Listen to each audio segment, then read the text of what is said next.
नमस्कार। आज बात करेंगे एसएससी सिलेक्शन पोस्ट फेज 14 के एक बहुत बड़े अपडेट की। देखिए, जो टोटल वैकेंसीज है ना, उनमें एक ज़रूरी बदलाव हुआ है और ये हर उस कैंडिडेट के लिए जानना ज़रूरी है जो इसकी तैयारी कर रहा है। तो चलिए एक एक करके हर पहलू को समझते हैं। तो आज के इस विश्लेषण में हम क्या-क्या देखने वाले हैं। सबसे पहले तो बात होगी उस बड़े वैकेंसी रिवीजन की। फिर समझेंगे कि जीएसआई की पोस्ट्स क्यों हटीं और डीआरडीओ की नई पोस्ट्स कैसे जुड़ीं। इसके बाद नए नंबर्स को कैटेगरी वाइज देखेंगे, जरूरी तारीखों पर नजर डालेंगे और आखिर में ट्रेंड्स को समझते हुए सारी जरूरी बातें एक जगह समेट लेंगे। ठीक है, तो सीधे पॉइंट पर आते हैं। सबसे पहले उस नंबर की बात करते हैं जिस पर सबकी नजरें टिकी होती हैं, टोटल वैकेंसीज की संख्या। जब फेज 14 का नोटिफिकेशन आया था तो ये नंबर सामने था, 3003 पद। यही वो संख्या थी जिसे देखकर हजारों कैंडिडेट्स ने अपनी तैयारी की स्ट्रैटेजी बनाना शुरू कर दिया था। लेकिन फिर 20 अप्रैल 2026 को एक नया नोटिस आता है और उसके साथ ये नया ऑफिशियल और फाइनल नंबर भी। अब जो कुल पद हैं वो हैं 2919, मतलब पहले से थोड़ा कम। तो हाँ, देखा जाए तो टोटल 84 पोस्ट्स कम हुई हैं, लेकिन कहानी इतनी सीधी नहीं है। ये सिर्फ एक सिंपल कटौती नहीं है, इसके पीछे एक डिपार्टमेंट के पद हटे हैं तो दूसरे के जुड़े भी हैं। चलिए समझते हैं कि ये पूरा हिसाब किताब हुआ कैसे। तो सवाल ये है कि ये बदलाव आखिर हुआ क्यों। इसका जवाब छिपा है दो बड़े सरकारी विभागों के एक फेरबदल में, जिसने इस पूरी गिनती को ही बदल दिया। अच्छा, तो ये स्लाइड ना इस पूरे बदलाव की कहानी को एकदम साफ कर देती है। हुआ ये कि यह सिर्फ पद घटाने का मामला नहीं था, इसे एक तरह का कह सकते हैं एक बैलेंसिंग एक्ट था।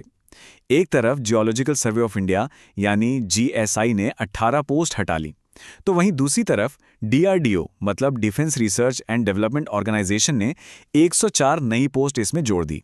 जियोलॉजिकल सर्वे ऑफ इंडिया की तरफ से जो पोस्ट वापस ली गई हैं, उनमें कुछ खास पद थे, जैसे कि ड्रिलिंग असिस्टेंट, टेक्निकल ऑपरेटर और लेबोरेटरी असिस्टेंट वगैरह। और ये रहा इस पूरे बदलाव का सीधा साधा गणित। जो ओरिजिनल 3003 पद थे, उनमें से जीएसआई के 188 पद घटे और फिर डीआरडीओ के 104 पद जुड़ गए। बस इसी तरह हम अपने फाइनल नंबर 2919 पर पहुंचे। चलिए अब इन 2919 पोस्ट्स का ब्रेकडाउन देखते हैं। मतलब किस कैटेगरी के हिस्से में कितनी वैकेंसीज आई हैं, ये समझना भी तो जरूरी है। तो यहां देखिए, एससी कैटेगरी के लिए 337 पोस्ट्स हैं, एसटी के लिए 181, ओबीसी के लिए 655, ईडब्ल्यूएस के लिए 268 और सबसे ज्यादा 1478 पोस्ट्स हैं अनरिजर्व्ड यानी यूआर कैटेगरी के लिए, और कुल योग है 2919। और ये चार्ट इन नंबर्स को एक विजुअल तरीके से दिखाता है। इससे बिल्कुल साफ है कि कुल वैकेंसीज में किस कैटेगरी का कितना हिस्सा है। जैसा कि दिख रहा है, लगभग 51% हिस्सा अनरिजर्व्ड कैटेगरी का है, जो सबसे बड़ा है। चलिए अब आते हैं उस जानकारी पर जिसे कोई भी कैंडिडेट मिस नहीं कर सकता, यानी एप्लीकेशन की तारीखें। इन पर खास ध्यान देना होगा। एक बात जो सबको याद रखनी है, एप्लीकेशन प्रोसेस 13 अप्रैल से तो शुरू हो ही चुका है, लेकिन सबसे ज्यादा जरूरी तारीख है 4 मई 2026। इस दिन ये विंडो बंद हो जाएगी। तो ये लास्ट डेट है और मेरी तो यही सलाह है कि बिल्कुल आखिरी मिनट का इंतजार मत कीजिएगा। और हाँ, एक और जरूरी सलाह, सभी कैंडिडेट्स को ssc.gov.in वेबसाइट पर जाकर ऑफिशियल रिवाइज्ड पीडीएफ जरूर डाउनलोड कर लेनी चाहिए। इससे अपने मतलब की पोस्ट्स के बारे में सारी सही और सटीक जानकारी मिल जाएगी। अच्छा, अब इस साल के नंबर्स को थोड़ा और बेहतर ढंग से समझने के लिए क्यों ना इन्हें पिछले कुछ सालों के कॉन्टेक्स्ट में रखकर देखें।